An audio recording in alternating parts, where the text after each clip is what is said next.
اللهم اجعل القرآن الكريم ربيع قلوبنا ونور صدورنا وجلاء أحزاننا. Like and subscribe. أعوذ بالله من الشيطان الرجيم. بسم الله الرحمن الرحيم. Assalamu alaikum wa rahmatullahi wa barakatuh. On va commencer par un petit sondage. Donc là, il nous reste à peu près une vingtaine de pages. Généralement, on arrive à faire environ 10 pages par cours. Donc là, Inch'Allah, si on avance normalement, on va arriver à la page 90. Il y a 100 pages dans le livre. Donc l'idée, c'est de dire, si on n'arrive pas à terminer le livre ce soir, on va dire il y a trois options.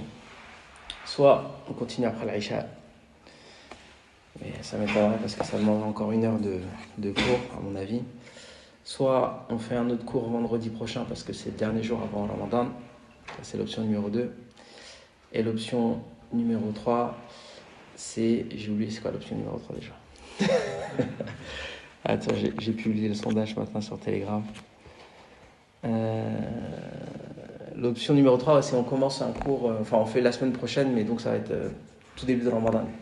Donc c'est une autre organisation, un autre tartib, une autre ambiance. Normalement, pendant Ramadan, on parle que de siyam ou des choses qui sont en rapport, quoi. Donc on a lancé un sondage sur Telegram. Il y a déjà une petite tendance qui est en train de se dégager. On va faire un autre sondage en direct, hein. Donc l'option 1, c'est-à-dire faire une heure après l'Aïcha. Qui est-ce qui est pour? Lève la main. Une personne. 2, 3. Ok. L'option 2, c'est-à-dire vendredi prochain. 1, 2, 3, 4, 5, 6, 7, 8. L'option 3. 9. L'option 3. Personne. Donc c'est l'option 2, Inch'Allah. Vendredi prochain, on continue. Et on finit, Inch'Allah, dernier jour avant Ramadan. Inch'Allah, yakun khitamuhu misk, bi'idhnillah. Alhamdulillah. C'était mon option à moi aussi, hein, donc, et c'est l'option que les frères et les sœurs du chat ont choisi, donc alhamdulillah. Yani, kullu shay'in biqadar. Alors, donc, on s'était arrêté juste après l'histoire de Aïcha radhiyallahu anha. Donc, on avait expliqué qu'il y a un ijma' sur la question du fait que les versets qui ont été révélés dans Surat An-Nur, ce sont des versets qui ont disculpé Aïcha de toute forme de trahison conjugale ou d'adultère. Et suite à cet incident, si on peut dire ainsi, bon, ça a dévoilé l'hypocrisie Enfin, on savait déjà Abdullah ibn Ubay ibn Salul, mais il y a d'autres compagnons qui ne sont pas considérés comme étant des hypocrites, mais qui sont quand même tombés dans la diffamation. Et Allah Azza wa Jalla a révélé, vous relirez Surat An-Nur pour comprendre un petit peu différents ahkam, donc différentes règles concernant le fait de diffamer quelqu'un ou même de colporter des diffamations sur un tel, il a fait zina avec un tel, tatati tatata, les scandales qui sortent dans la presse, et quelles sont les règles qui permettent d'accuser une personne de zina, etc. Et ça a permis aussi aux ulama d'en déduire certaines sagesses. Comme par exemple, la dernière fois, hier en particulier, on a parlé de la question de la lapidation. On a expliqué que ce n'était pas quelque chose de propre à l'islam, ça existait dans le judaïsme, ça existait dans d'autres religions. Et que, en fait, une chose que beaucoup de gens ne comprennent pas, et je parle même des musulmans, c'est que certaines personnes pensent que la finalité dans l'islam, c'est justement la pratique des châtiments corporels, etc. Mais en réalité, ils ont vocation à servir de dissuasion, tahwif. Et que le but, la finalité, c'est pas... on prend aucun plaisir à attraper quelqu'un. Et la preuve, c'est que le châtiment concernant la fornication, l'adultère, il est quasiment impossible à mettre en pratique, dans les faits. Dans quel monde, il y a 4 témoins, il faut que les témoins aient vu la pénétration. Et sinon... Imagine par exemple, il y a 4 témoins, donc on a tous vu ce qu'on a vu. Les uns, ils témoignent les uns à la suite des autres. S'il y en a un qui dit « Ah, je suis pas sûr », c'est les témoins qui prennent. Donc c'est quoi le but? Le but in fine, c'est non seulement évidemment de dissuader les gens de pratiquer l'adultère, encore une fois par rapport à ce que j'avais expliqué hier, ça rentre dans ce qu'on appelle al-maqasid, donc les finalités de l'islam, maqasid al-sharia. Et j'avais expliqué que l'imam, comment il s'appelle, al-Shatibi, en fait, je vous avais donné une petite allégorie ou une petite image du fruit.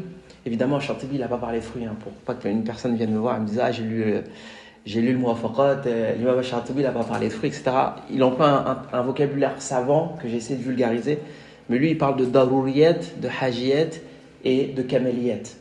Et daruriyat, il dit il y a des choses en fait dans la société qui sont fondamentales, qui sont essentielles.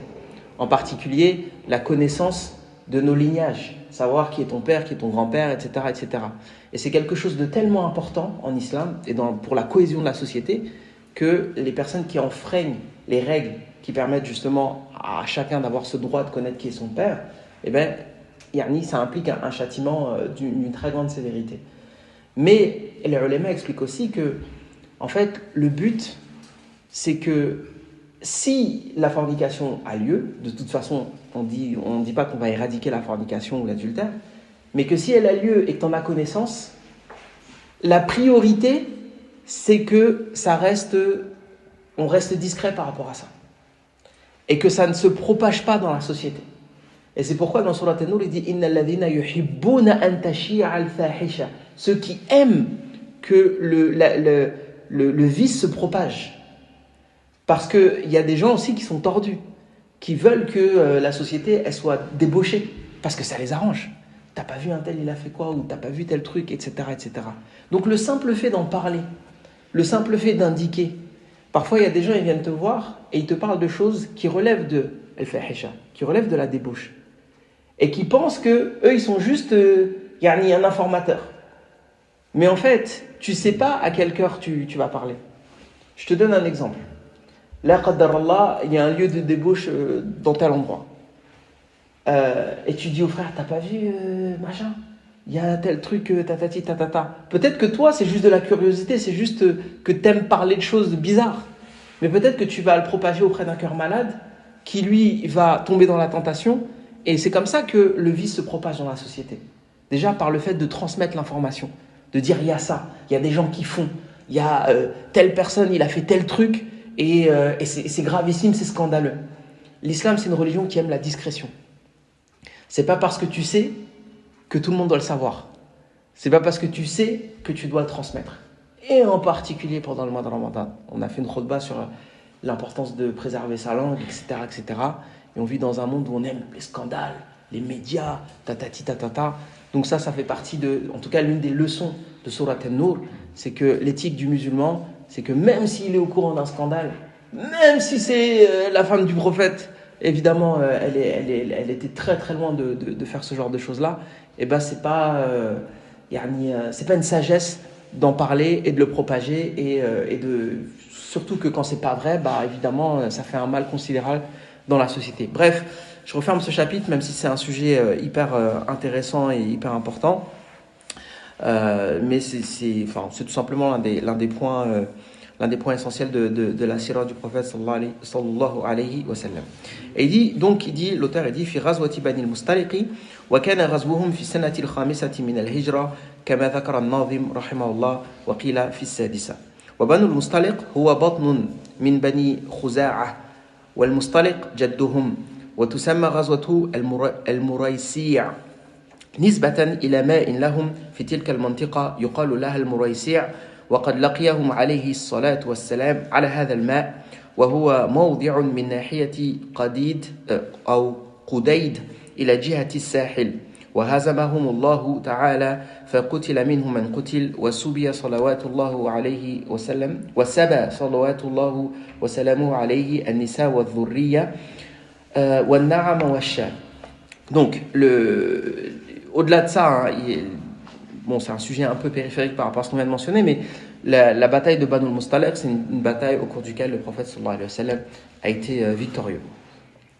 ودومة الجندل قبل وحصل عقد ابنة الحارث بعد واتصل ودومة الجندل بلدة لا تزال معروفة بهذا الاسم إلى يومنا هذا في منطقة الجوف قبل أي قبل غزوة بني المصطلق لأن دومة الجندل كانت في ربيع الأول من سنة 5 للهجرة وبني المصطلق في السنة نفسها من شهر شعبان كما جزم بذلك ابن القيم وغيره من أهل العلم.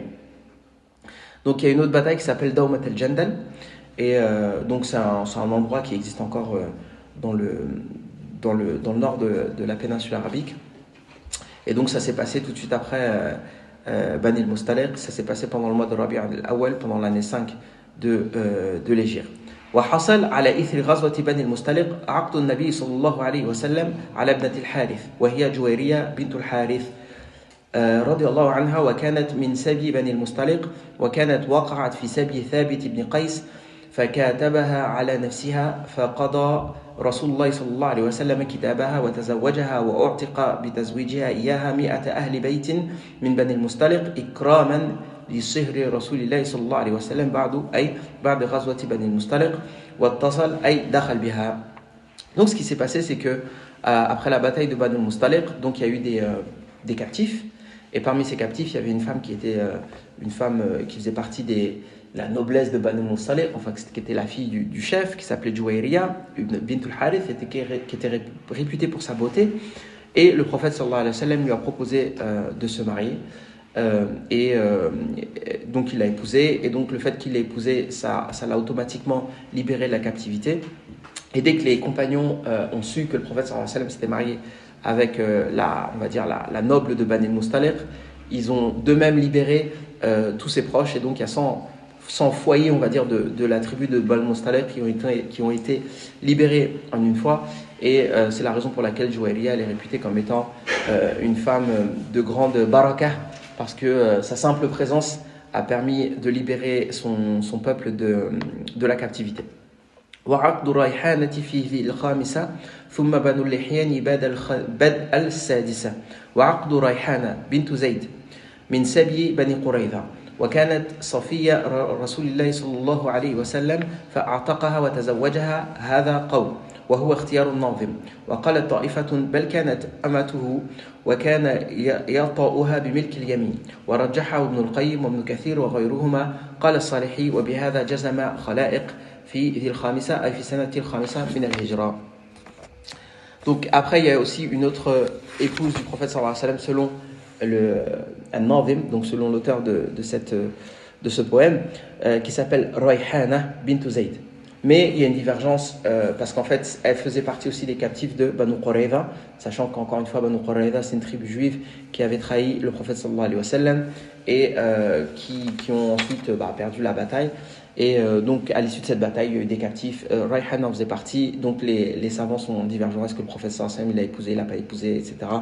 C'est encore un sujet de divergence. Mais selon l'auteur, elle fait partie des épouses de Rasulullah sallallahu alayhi wa sallam.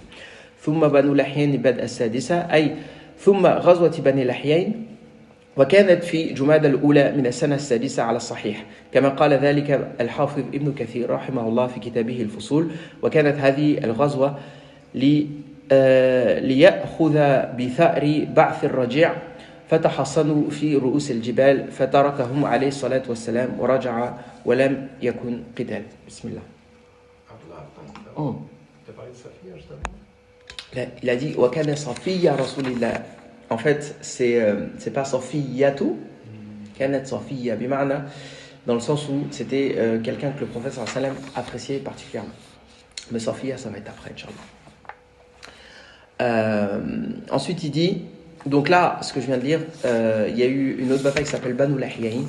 En fait, ce qui s'est passé, c'est qu'il y a des compagnons qui étaient partis en expédition et qui se sont arrêtés près d'un puits qui s'appelle Ar-Raji' et qui ont été attaqués vicieusement par la tribu de Banu Lahyayn. Et donc le prophète sallallahu alayhi wa sallam, en guise de punition, est parti les combattre, mais ils se sont cachés dans les montagnes et finalement il n'y a pas eu de bataille. Vous avez d'autres questions? N'hésitez à poser des questions. وبعده استسقاؤه وذو قرد وصد عن عمرته لما قصد وبعده أي بعد ذلك استقصاؤه قال ابن الأثير وفيها أي سنة ست قحط الناس فاستسقى رسول الله صلى الله عليه وسلم فأتاهم المطر. وذكر ابن القيم رحمه الله في كتابه الزاد أن النبي صلى الله عليه وسلم استسقى في بعض غزواته مع المشركين من غير تعيين السنة، فقال إنه استسقى في بعض غزواته لما سبقه المشركون إلى الماء فأصاب المسلمين العطش فشكوا إلى رسول الله صلى الله عليه وسلم. وقال بعض المنافقين لو كان نبيا لاستسقى لقومه كما استسقى موسى لقومه. فبلغ ذلك النبي صلى الله عليه وسلم فقال أو قد قالوها عسى ربكم أن يسقيكم. ثم بسط يديه ودعا فما رد يديه صلى الله عليه وسلم من دعائه حتى أظلمهم السحاب وأمطروا. فأعم السيل الوادي فشرب الناس فارتووا. والحديث رواه أبو عوانة في صحيحه عن عائشة رضي الله عنها أو عن عائشة بنت سعد ابن أبي وقاص عن أبيها رضي الله عنهم. Donc en fait ce qui se passe aussi c'est que il dit que c'est juste après ces événements que le prophète sallallahu alayhi wa sallam a fait ce qu'on appelle l'istisqa. Donc l'istisqa c'est la demande de pluie. Donc là, soit il veut dire par demande de pluie le simple fait de lever les mains et de faire une invocation et de demander à ce qu'il pleut, ou soit il veut dire le fait de faire la prière salat al-istisqa. Mais quoi qu'il en soit, il rapporte un événement au cours duquel, en fait, ce qui s'est passé, c'est que au cours d'une bataille, les mushrikoun, ils ont empêché l'accès à l'eau. Et le prophète sallallahu alayhi wa sallam a entendu la rumeur, enfin les mushrikoun, les munafiqoun, pardon, disaient en fait s'il était vraiment prophète, bah, il demanderait la pluie et Allah Azza wa Jal lui accorderait la pluie. Et le prophète sallallahu alayhi wa sallam, quand il a entendu ça, il a dit en fait il se peut tout simplement que Allah Azza wa Jal nous accorde la pluie. Il a fait une invocation, il n'a même pas baissé les bras que la pluie était déjà tombée, et en fait il a tellement plu que ça a quasiment inondé l'endroit dans lequel ils étaient. Ensuite il dit وَذُو قَرَدْ أي غزوة ذي قَرَدْ وكانت بعد غزوة بني الحيين بليال. قال الحافظ ابن كثير في كتابه الفصول ثم أغار بعد قدومه المدينة بليال عيينة ابن حصن في بني عبد الله بن غطفان على لقاح النبي صلى الله عليه وسلم التي بالغابة فاستاقها وقتل راعيها وهو رجل من غفار وأخذوا امرأته. فكان أول من نظر بهم سلمة بن عمرو بن الأكوع الأسلمي رضي الله عنه ثم انبعث في طلبهم ماشيا وكان لا يسبق فجعل يرميهم بالنبل ويقول خذها أنا ابن الأكوع اليوم يوم رضع يعني اللئام. فاسترجع عامة ما كان في أيديهم. ولما وقع الصريخ في المدينة خرج رسول الله صلى الله عليه وسلم في جماعة من الفرسان فلحقوا سلمة ابن الأكوع فاسترجعوا اللقاح. وبلغ النبي صلى الله عليه وسلم ما أن يقال له ذو قرد فنحر لقحة مما استرجع وأقام هناك يوما وليلة ثم رجع إلى المدينة. Donc il y a une autre bataille qui est venue tout de suite après qui s'appelle Ghazwat Dhu Qarad. Et en fait, c'est une bataille, la raison de la bataille, c'est que le prophète sallallahu alayhi wa sallam, il avait des chamelles, et en fait, il avait confié à un berger qui était chargé de les faire paître, un chamelier, je ne sais pas comment on dit, et cette personne a été attaquée par les mushrikoun, et il faisait partie de la tribu de Rifar. Ils ont même enlevé sa femme. Et donc Salam ibn al-Akwa, c'est le premier compagnon qui a eu vent de cette agression. Et en fait, c'est un compagnon qui était connu pour courir tellement vite qu'il était même capable de rattraper des gens qui étaient à dos de chameau, quoi. Et donc il a commencé par les rattraper, et en même temps il leur tirait des flèches, etc. Puis ensuite le bruit s'est propagé à Médine, et le prophète sallallahu alayhi wa sallam avec plusieurs forcens, c'est-à-dire des cavaliers, les ont rattrapés, ils ont récupéré les chamelles en question, il en a égorgé une, et ils sont restés près d'un endroit qui s'appelle Dhu Qarad, et ils ont campé là-bas, ils ont mangé la chamelle. C'est pour ça que cette bataille s'appelle la bataille de Dhu Qarad.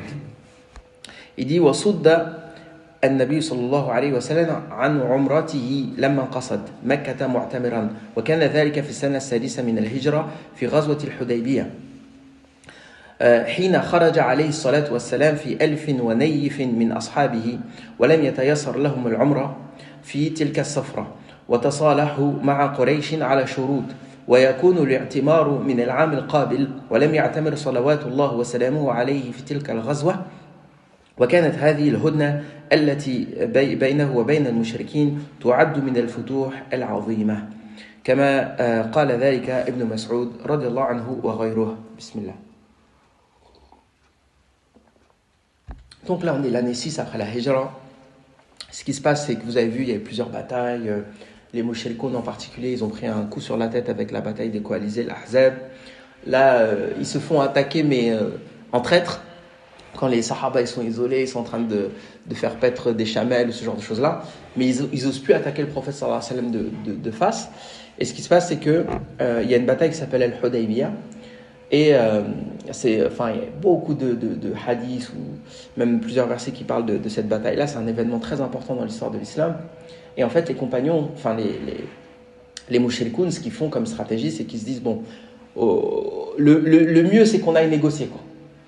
Donc ils envoient quelqu'un pour faire des négociations avec Rasulullah sallallahu alayhi wa sallam.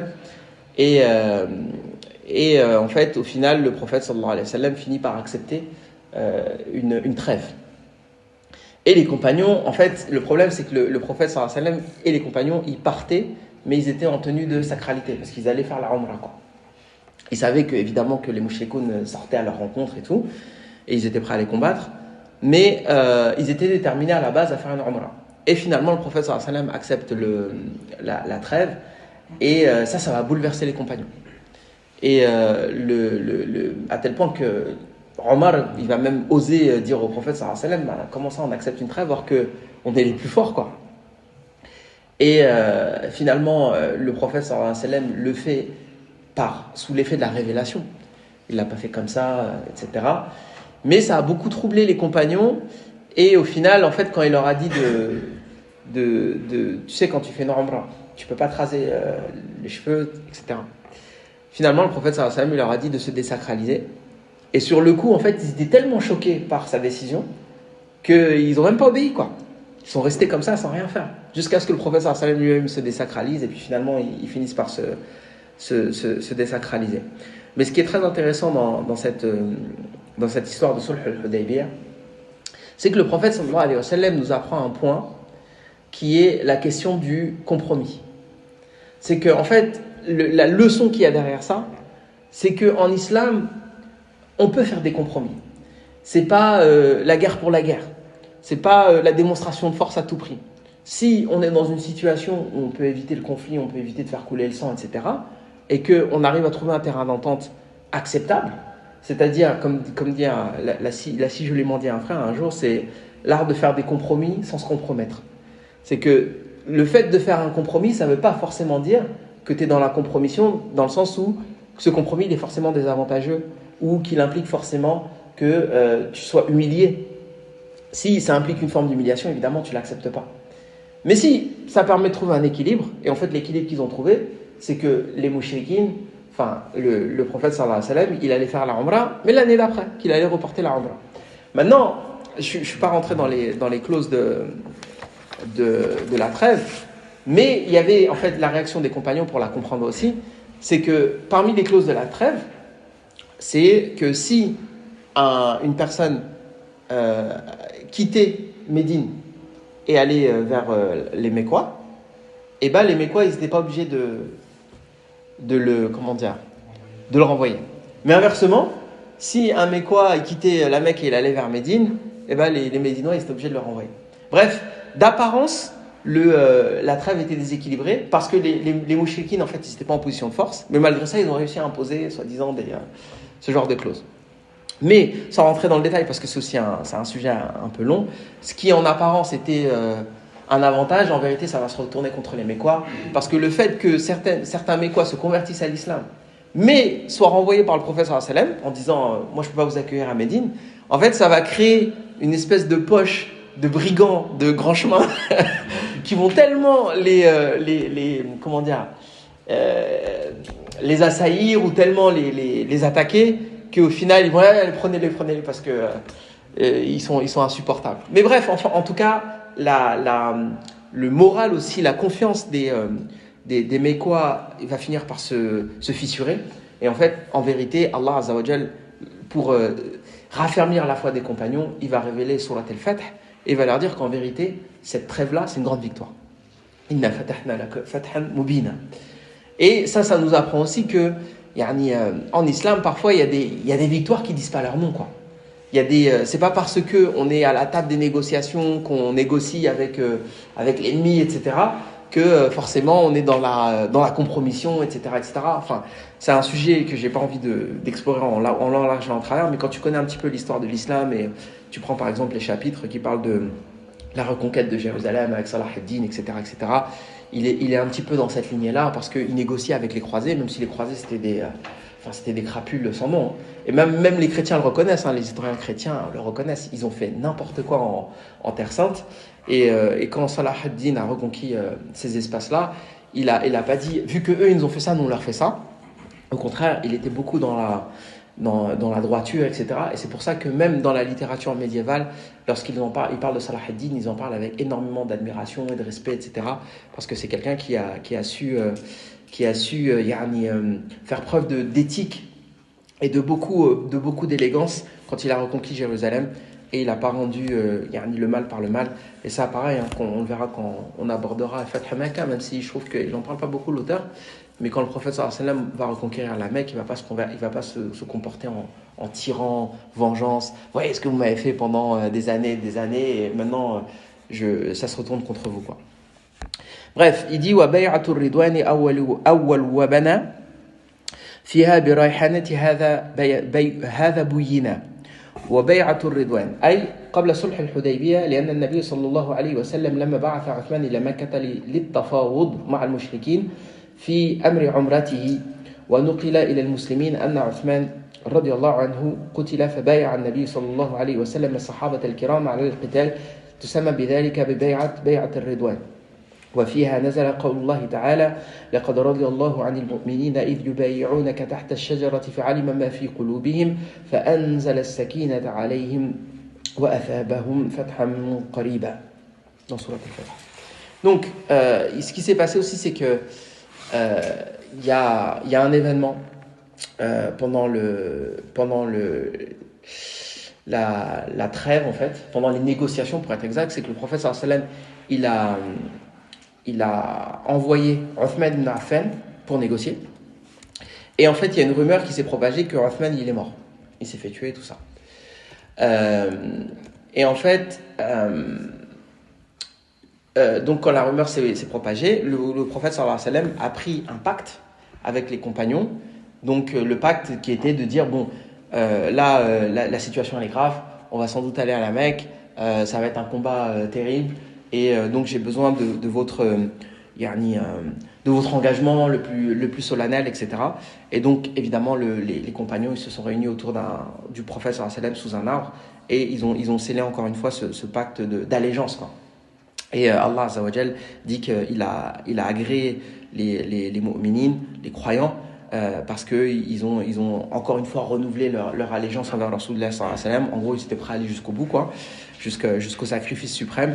Et puis il dit Allah Azza wa Jal, il a fait descendre la sakina, la sérénité dans leur cœur, et il leur a accordé une grande victoire. Et c'est intéressant aussi ce verset parce que souvent il est mentionné en défense des compagnons.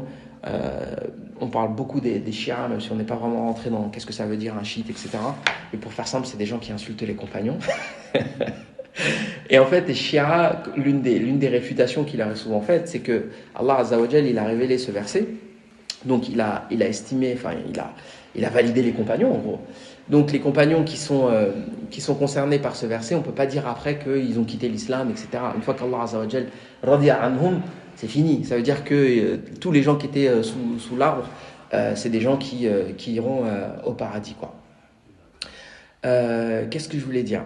Il y a aussi un hadith que je trouve vraiment intéressant. Je ne vais pas tout lire, mais je vais essayer de le retrouver déjà. Je crois qu'il s'appelle Suhayl ibn Amr, il me semble. Sulh al-Hudaybiyah. Non, c'est Amr ibn Mas'ud. Non, attends, qu'est-ce que je raconte? Ouais.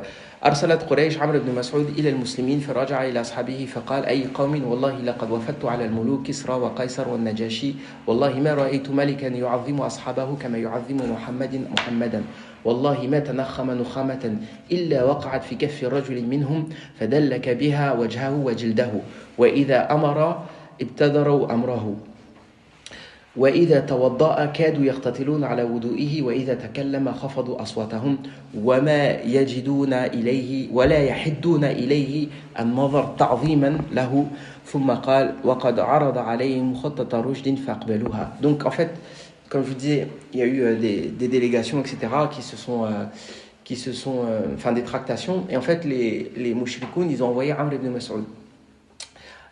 Et en fait, Amr ibn Mas'ud, il est venu, bon, il a fait le bonhomme, hein. Il gazait un peu, il parlait mal, à tel point que Abou Bakr l'a insulté, une insulte que je n'oserais pas répéter. Mais l'insulte, elle parlait de l'anatomie de sa maman, tu vois, pour dire les choses. Le hadith, il est dans Sahih al-Bukhari pour ceux qui ne me croient pas. Mais c'est assez marrant. En fait, il parle de l'anatomie de la fausse divinité, hein, mais c'est un petit peu comme aujourd'hui on insulte les mamans, il l'insultait, voilà. Et pour dire qu'il était moustafiz, en fait, il était insolent quoi, dans sa façon de parler.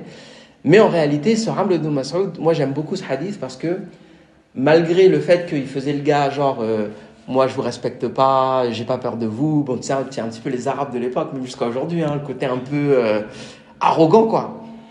Quand il est rentré à la Mecque, il leur a dit, vous savez quoi? Moi, j'ai voyagé. J'ai été voir le roi de Perse. J'ai été... attends, il dit quoi? Malik Kisra wa Qaisar al-Najashi. J'ai été voir le roi de Byzance. J'ai vu le Négus d'Abyssinie. Il dit, j'ai jamais vu un peuple. Et pourtant, c'est son peuple, hein, parce qu'une partie, ce sont des Mécois.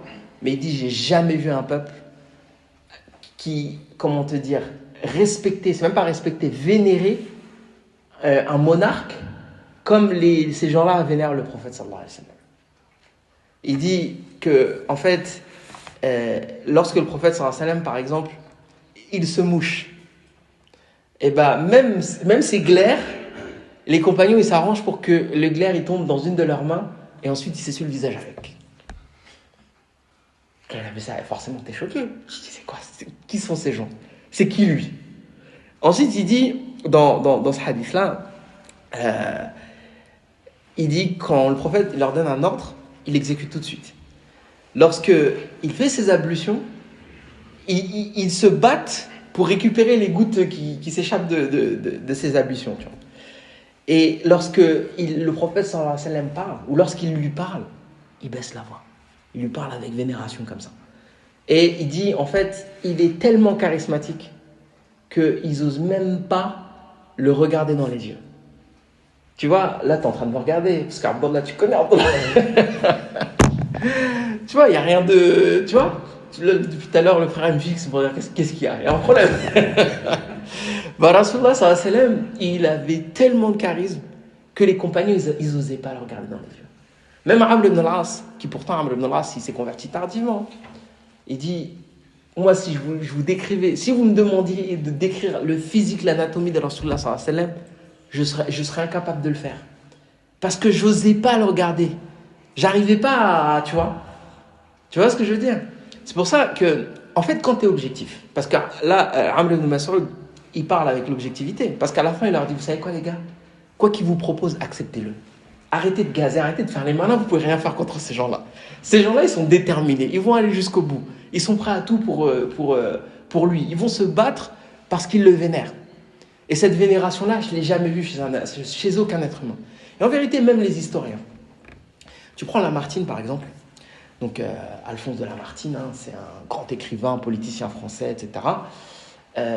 Au 19e siècle, en fait, il y avait une espèce de fascination pour les musulmans, le monde musulman, etc. C'est pas comme aujourd'hui. Hein. C'était à la mode, tu vois. L'Afrique du Nord, ce qu'on appelle l'orientalisme. Bon, après, c'est les fantasmes qu'eux, ils se faisaient. Hein. C'est les mille et une nuits, Aladdin, tout ça, les tapis volants. Enfin, j'exagère, mais tout ça, ça vient de là, en fait. Donc, il y a une vague orientaliste et tout, on s'intéresse à l'Orient. Bon, il y a aussi même certains se sont convertis, hein, des intellectuels, des écrivains, les Pierre Loti, tout ça, enfin bref. Lamartine, il écrit un livre qui s'appelle L'histoire de la Turquie. Et dans ce livre-là, dans l'introduction, il fait une description du prophète de l'islam, sallallahu alayhi wa sallam. Mais franchement, moi, j'ai rarement lu plus belle description. Vous connaissez ce passage? Quel homme fut plus grand? Vous n'avez jamais entendu parler de ça? Quand même, vous aussi, ça c'est la base. Hein. On va vous lire un extrait rapidement, vu qu'on a un petit peu de temps. Ah là là, quel homme fut plus grand, Lamartine.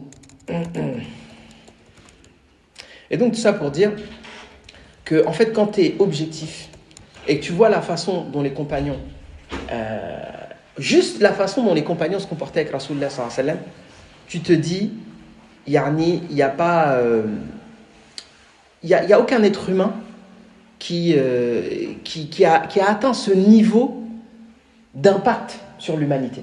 Jusqu'à aujourd'hui, sallallahu alayhi wa sallam, yani, on est quasiment 2 milliards de musulmans. Si on regarde ce que l'islam a accompli en tant que civilisation, tu prends, je sais pas moi, les Mongols en Inde, tu prends l'Empire ottoman, tu prends l'Andalousie, tu prends... Enfin bref, il y a tellement de choses que l'islam a apporté en tant que civilisation, et tout ça, ça part d'un seul homme, qui ne savait pas lire, d'accord, qui n'a pas reçu d'éducation, qui n'était pas fils de roi, qui n'était pas, empereur, qui est parti de rien. Et même si, en tant que non-musulman, tu dis, ouais, le Coran, c'est lui qui l'a écrit, eh ben, quelle œuvre et quel impact, tu vois.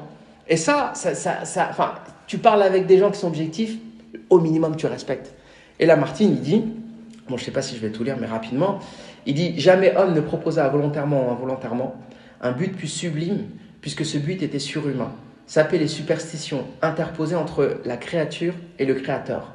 Rendre Dieu à l'homme et l'homme à Dieu. Restaurer l'idée rationnelle et sainte de la divinité dans ce chaos de Dieu matériel et défiguré de l'idolâtrie. Moi, ce qui me choque dans sa description, c'est que, subhanallah, un kafir, parce que jusqu'à preuve du contraire, il n'est pas mort musulman, il t'explique l'islam, il commence par le tawhid. Et tu as l'impression qu'il a mieux compris le tawhid que certains musulmans. Bref. Jamais homme n'entreprit, avec de si faibles moyens, une œuvre aussi démesurée aux forces humaines, puisqu'il n'a eu, dans la conception et dans l'exécution d'un si grand dessein, d'autres instruments que lui-même, et d'autres auxiliaires qu'une poignée de barbares dans un coin du désert. Ça, c'est la preuve qu'il n'était pas musulman. Bismillah. Enfin, jamais homme n'accomplit en moins de temps une si immense et si durable révolution dans le monde, puisque moins de 2 siècles après sa prédication, l'islamisme, ils appelaient l'islam comme ça avant, c'était pas dans le sens islamisme, dans le sens d'aujourd'hui, prêché et armé, régner sur les 3 Arabies, conquérir à l'unité de Dieu la Perse, le Khorasan, la Tranxouane, l'Inde occidentale, la Syrie, l'Égypte, l'Éthiopie, tout le continent connu de l'Afrique septentrionale, plusieurs îles de la Méditerranée, l'Espagne et une partie de la Gaule. Soit dit en passant, les Baléares, Ibiza, tout ça là, Malte, la Sicile, Chypre, tout ça, ça appartenait aux musulmans à une époque. Hein.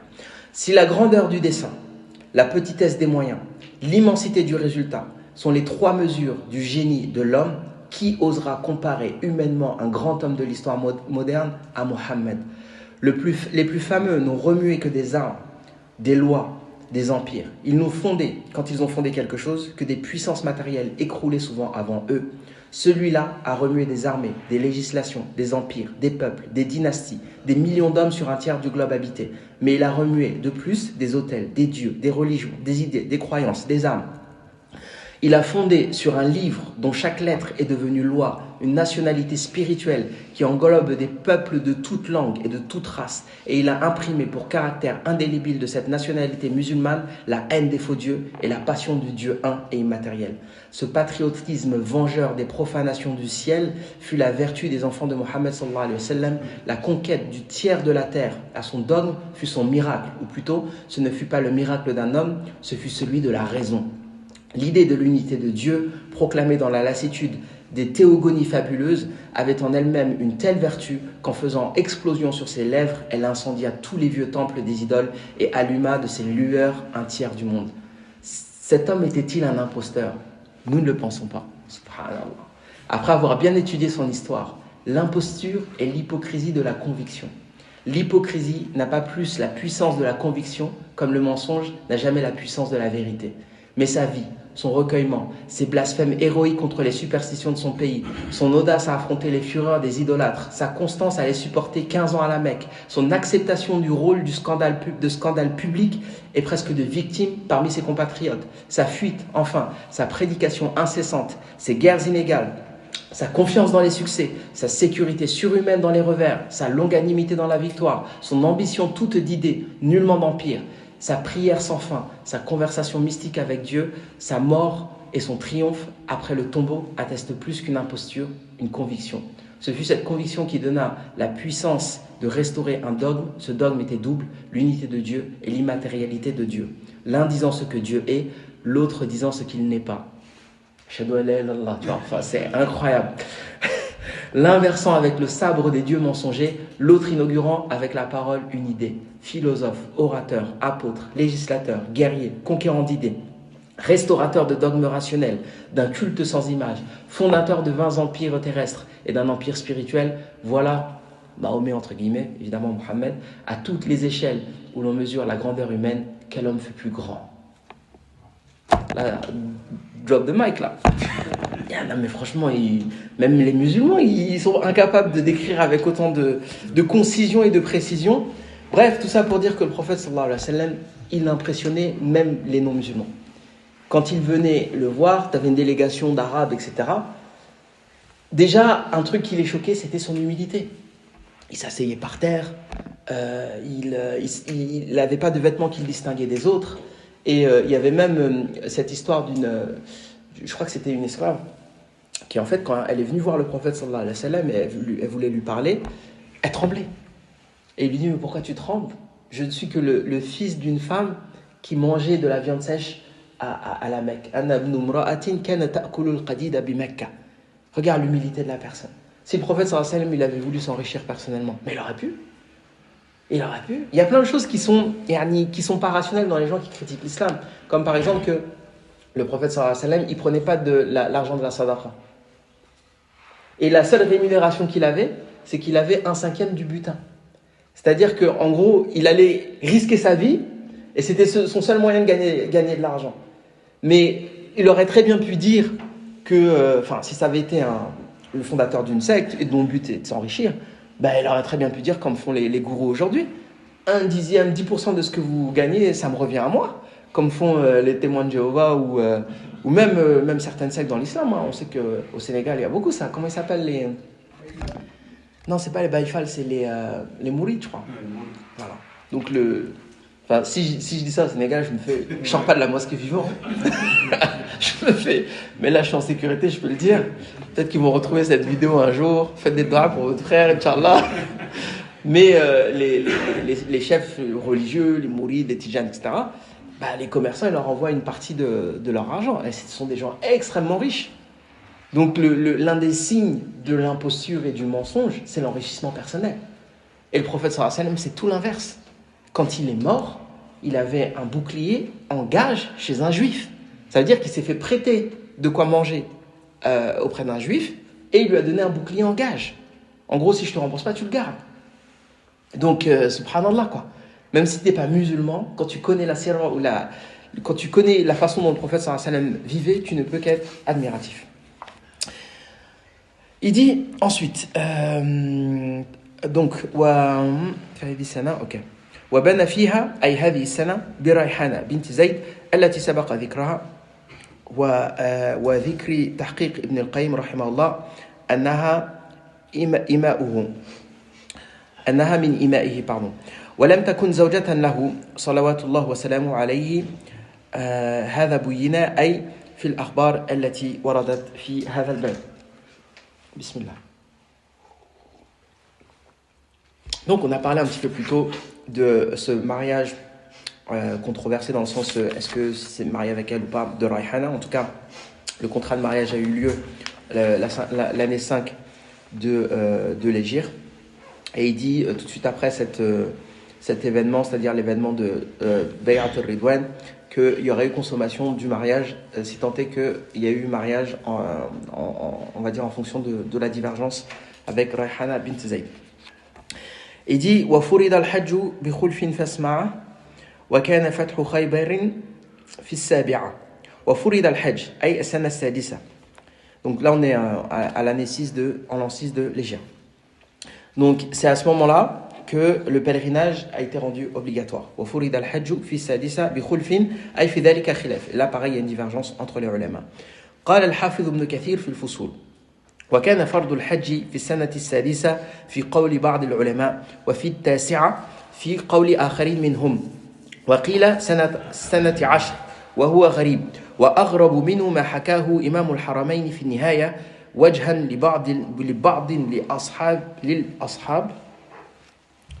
الأصحاب أن فرض الحج كان قبل الهجرة. Donc là, il parle de la divergence. Est-ce que le Hajj c'était en l'an 6? Il y en a d'autres qui estiment que c'était en l'an 9, d'autres en l'an 10. Et il y a on va dire, il y a une parole qui est ultra minoritaire qui dit que c'était le Hajj a été rendu obligatoire, a été prescrit avant la Hijra. وكان فتح خيبر في السابعة أي في السنة السابعة من هجرة النبي صلى الله عليه وسلم وهذا قول جمهور أهل العلم. قال ابن القيم في كتابه الزاد قال موسى بن عقبة ولما قدم رسول الله صلى الله عليه وسلم المدينة من الحديبية مكث بها 20 ليلة أو قريبا منها ثم خرج غازيا إلى خيبر وكان الله وعده إياه وهو بالحديبية. وقال مالك كان فتح خيبر في السنة السادسة والجمهور على أنه في السابعة. بسم الله.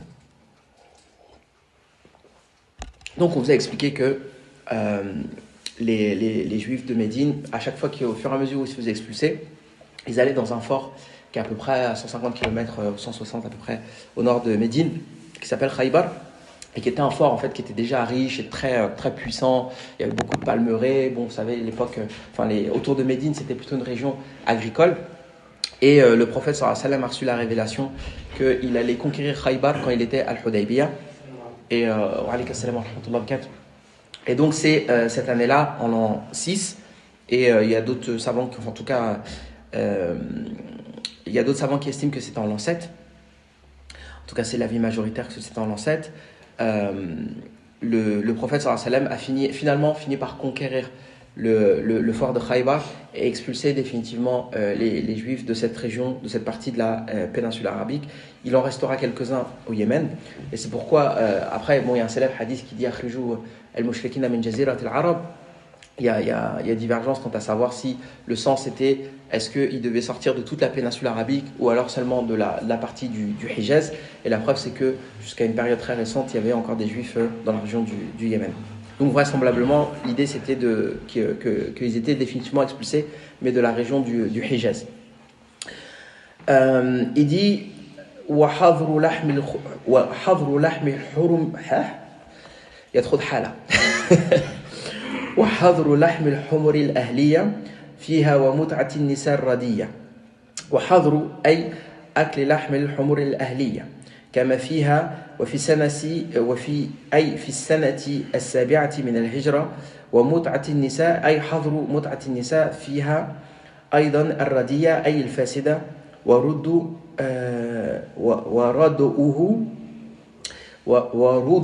رداءة فسد فهو ردئ عفوا وردئ رداءة فسد فهو رديء.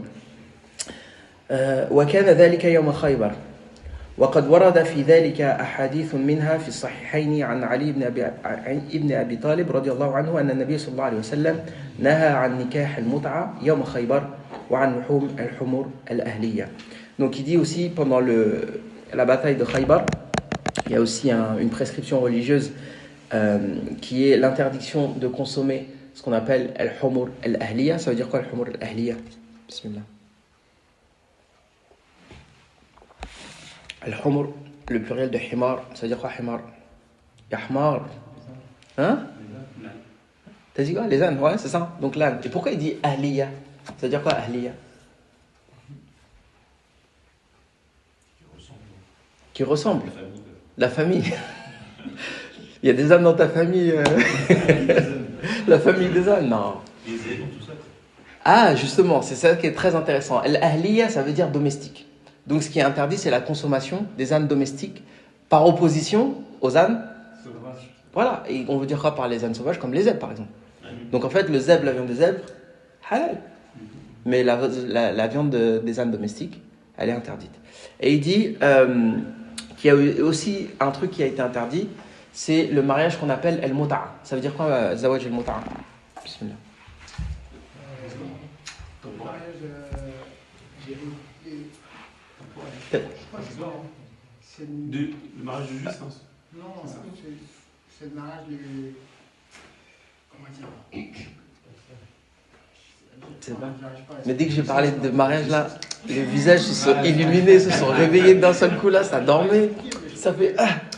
Ça, on connaît ça. Le mariage, El Muta'a, comme il dit, littéralement, c'est le mariage de jouissance. Qu'est-ce que ça veut dire le mariage de jouissance? Mariage temporaire. C'est ça. En fait, c'est de la prostitution déguisée, quoi. C'est un mariage, donc il y a un contrat, donc il y a une transaction. Je veux dire, Comment? un mariage d'un contrat dur et temporaire. Ouais, exactement. Et ça, c'est un mariage qui est encore pratiqué dans le schisme.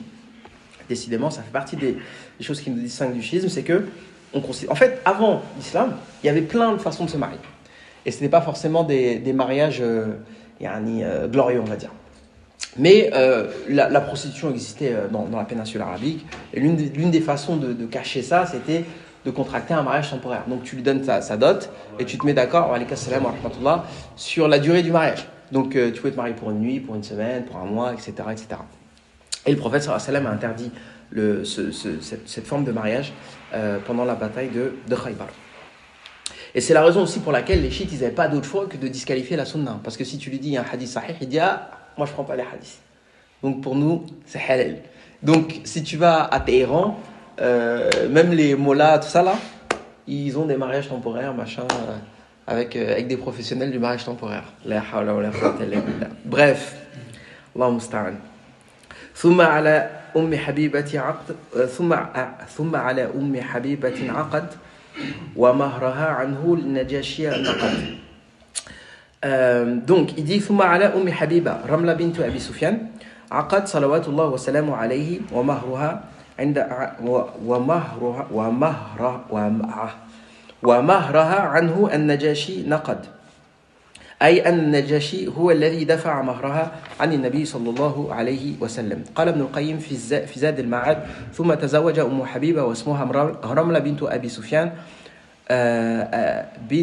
أبي سفيان صخر ابن حرب القرشي الأموي وقيل اسمها هند تزوجها وهي ببلاد الحبشة مهاجرة وأصدقها عنه النجاشي 400 دينار وسيقت إليه من هناك. Donc en fait, suite à cela, le prophète sallallahu alayhi wa sallam a épousé Habiba de son vrai nom Ramla bintu Abi Sufyan.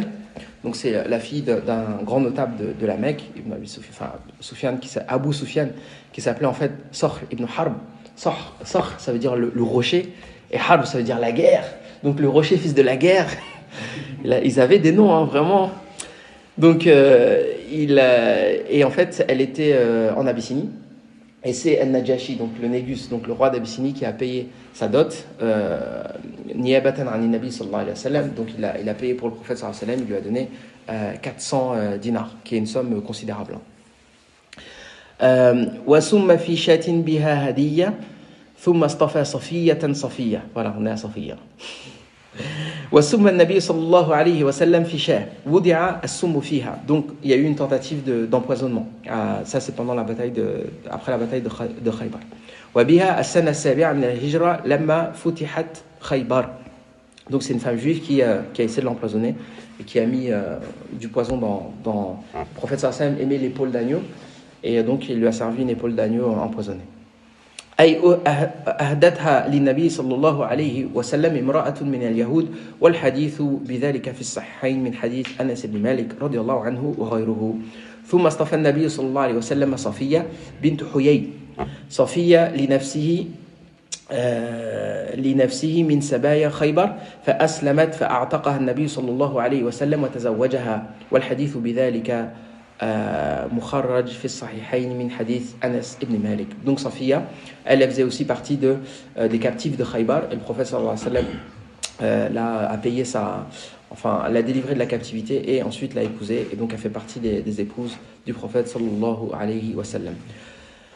ثم أتت ومن بقي مهاجرا وعقد ميمونة كان الآخرة ثم أتت صفية إلى المدينة صحبة النبي صلى الله عليه وسلم وأتى من بقي مهاجرا في الحبشة وهم جعفر ابن أبي طالب وأصحابه وقد قال لجعفر ما أدري أنا بقدوم جعفر أسر أو فتح خيبر.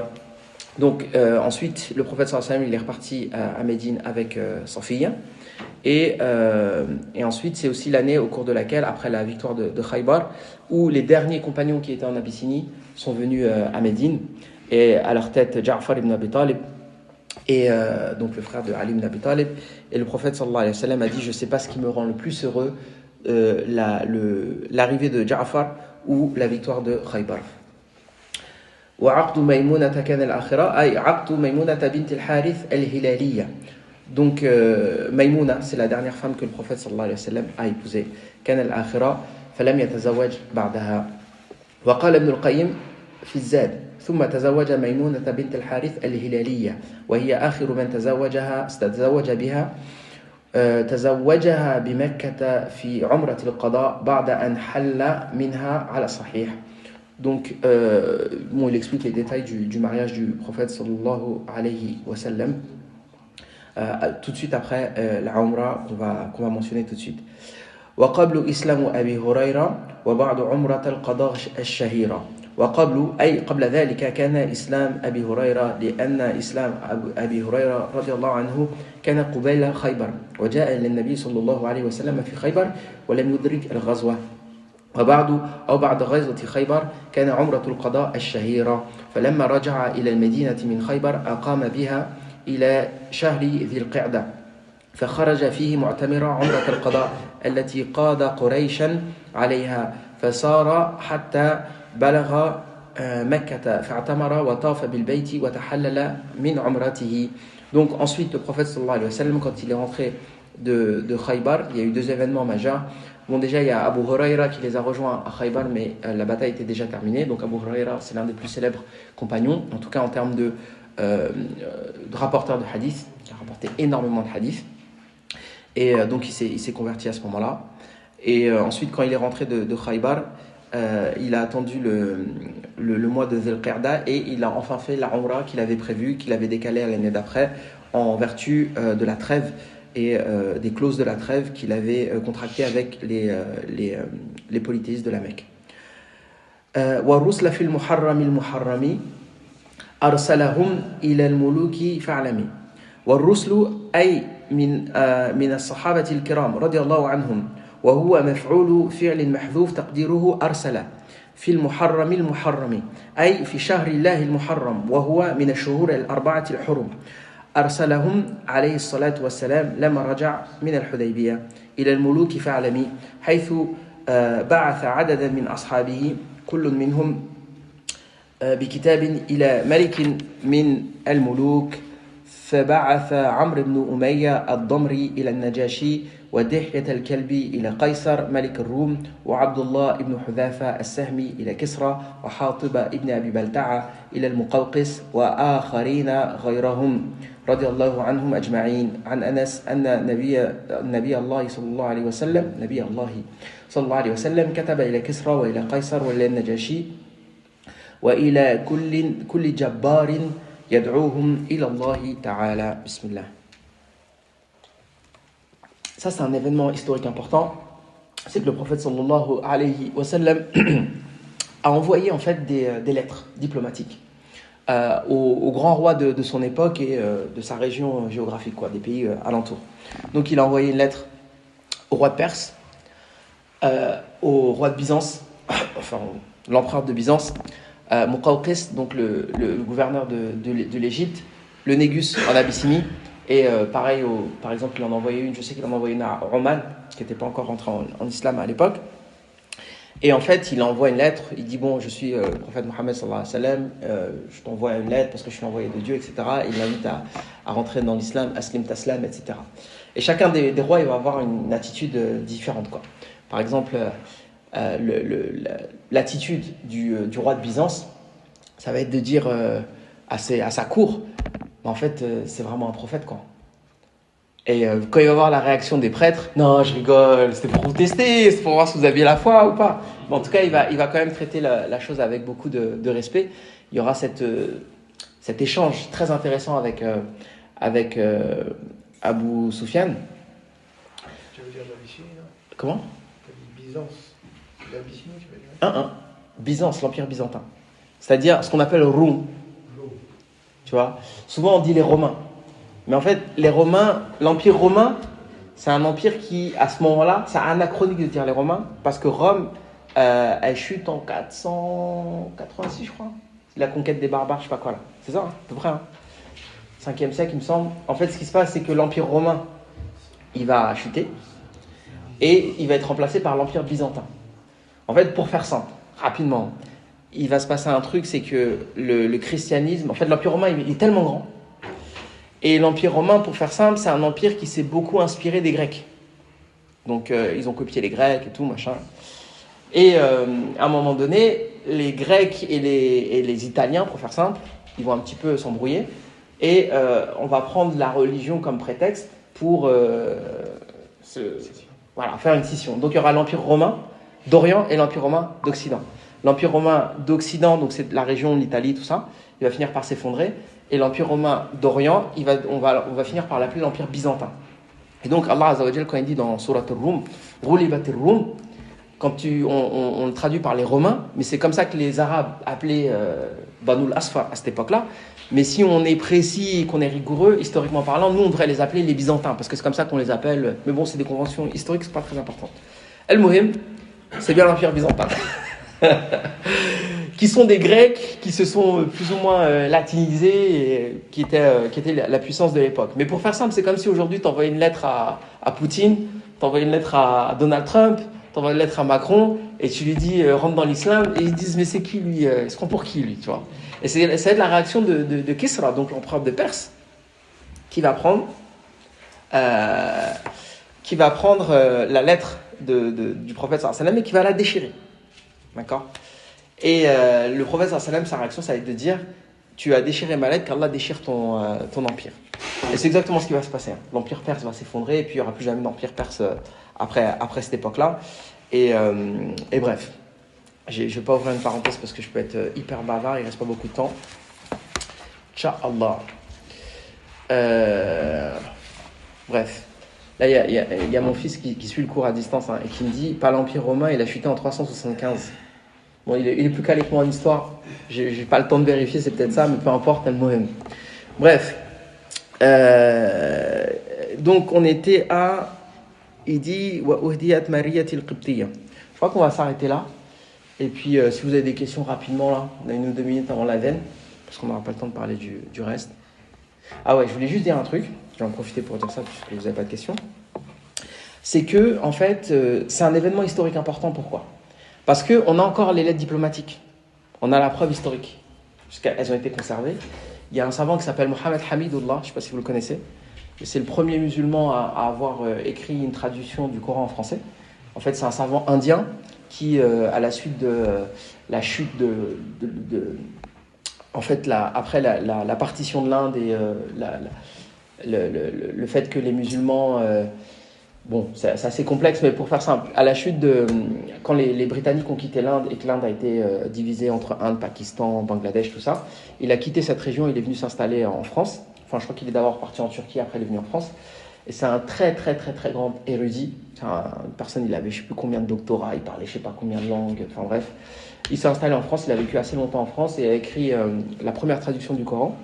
Et la traduction qu'on connaît, c'est-à-dire la traduction du roi Fahd, elle est basée sur cette traduction-là.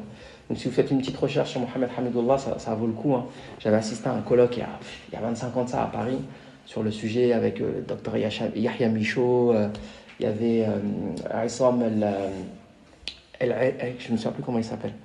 Bref, El Rattar qui était venu, donc c'est un savant syrien qui vivait à Aix-la-Chapelle en Allemagne, qui était en exil parce que vous savez le régime de Bachar al-Assad, etc. Ils avaient fait un colloque qui était extraordinaire sur le sujet.